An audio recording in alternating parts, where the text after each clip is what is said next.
The hangar smelled of burnt ozone, grease, and the metallic tang of coolant. Eric Vance wiped the sweat from his forehead with the back of his sleeve and crouched back down to the fractured armor piece sprawled before him. The plating was unlike anything he'd ever seen in the Terran Navy, scales of obsidian alloy, layered and interwoven like the hide of a living beast.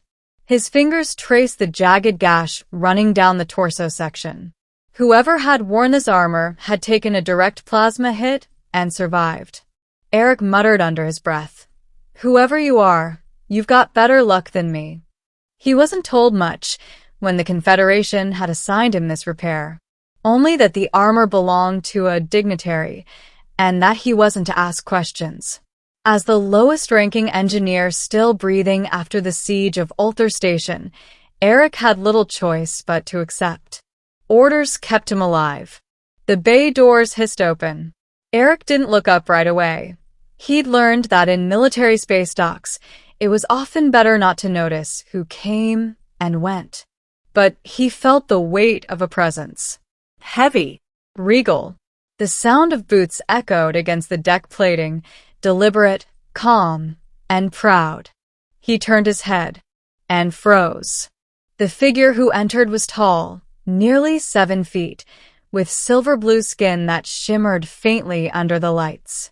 Her hair was braided into a crown-like weave, flowing down her back like liquid midnight.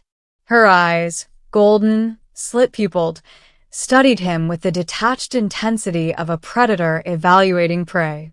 She wore a ceremonial cloak draped across her shoulders, hiding most of her form. But there was no mistaking the aura about her. Eric blinked, forcing himself not to gape. "You must be the owner." The woman's lips curved into the faintest smile. "You handle my armor with care. That is unusual for a human." Eric shrugged, returning his focus to the fractured alloy. "It's not every day I get to work on something this advanced. Most of what I fix are rusted freighters or cannon scorches. This," he tapped the plating gently, "is artistry." "Artistry," she repeated, as if testing the word. "Others would call it warcraft. A weapon of power." He looked up, meeting her gaze. "Weapons can still be beautiful."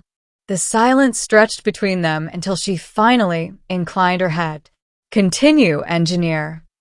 Middle, a dangerous connection.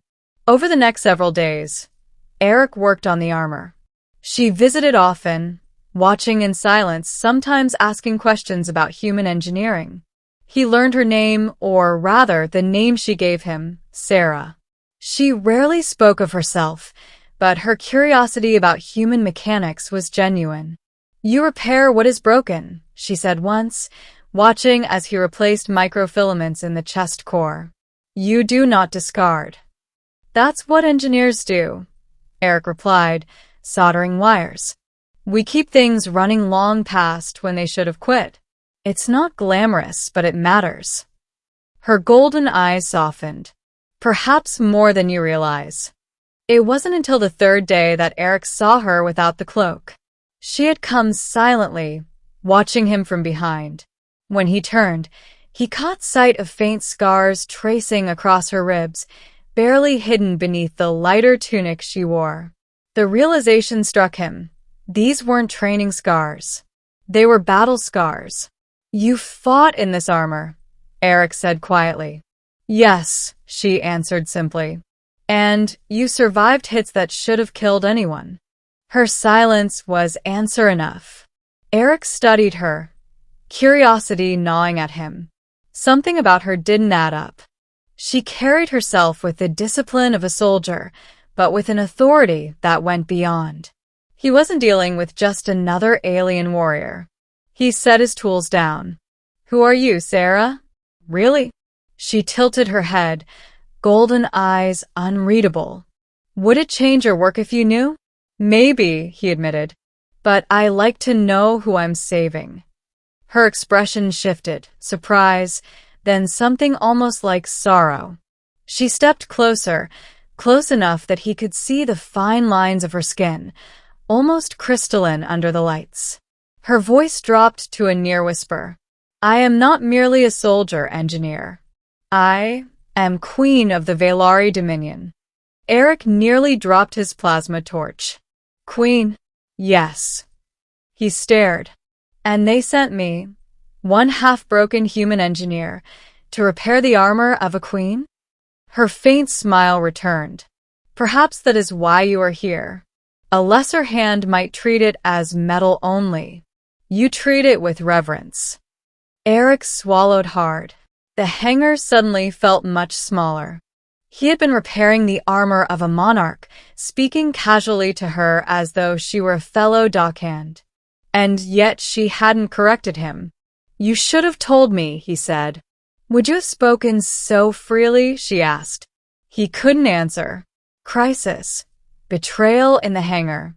By the 6th day, the armor was nearly complete. Eric had repaired the structural plating, rewired the power conduits, and reforged the shoulder segments. Only the chest core remained. That evening, while the station slept, alarms shattered the quiet. Eric jolted awake in his bunk just off the hangar. Red lights flashed. Voices shouted in distorted bursts across the calm boarding party. Unauthorized breach.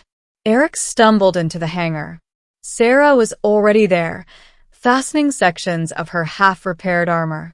Her movements were fast, fluid, a warrior born. What's happening? Eric demanded. Assassins, she said, her tone clipped. They come for me. The bay doors exploded inward. Armed figures poured in, mercenaries in jagged armor, blasters raised. Their leader, a scarred brute with cybernetic eyes, sneered. The Valari queen hides among humans, he spat. How pitiful. Sarah stepped forward, armor clamping into place around her chest. Leave, and your deaths will be swift. The mercenaries laughed. Eric ducked behind the workbench, heart pounding. He wasn't a soldier. He had no weapon but his tools. Yet, as the mercenaries advanced, something burned in him. He couldn't just watch. He grabbed the nearest plasma cutter. The first mercenary rounded the bench. Eric swung the cutter wildly.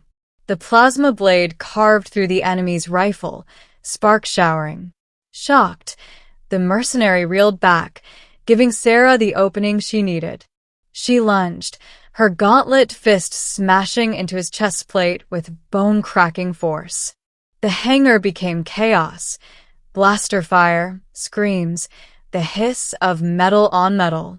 Eric fought clumsily but desperately, using his tools to disarm and distract while Sarah cut through the attackers with terrifying precision. When it was over, the deck was littered with broken bodies. Eric's arms shook, the plasma cutter slipping from his grip. Sarah stood tall, blood streaking her armor, her golden eyes blazing. She turned to him. You fought beside me. He swallowed hard, trying to steady his breath. Couldn't let them take you. Her gaze lingered, something fierce and unspoken passing between them. A queen owes debts. I will not forget. Ending. A choice between worlds. The following day, the Confederation's higher command arrived. They bowed to Sarah now, their demeanor shifting with the revelation of her true identity. Eric stood awkwardly at the edge of the hangar, watching as admirals and ambassadors groveled before her. She was no longer simply Sarah to them. She was queen. When the crowd finally dispersed, Sarah approached him. Her armor gleamed, whole again, every line restored by his hands. You repaired what others would discard, she said softly. Not only my armor, but my faith in your people.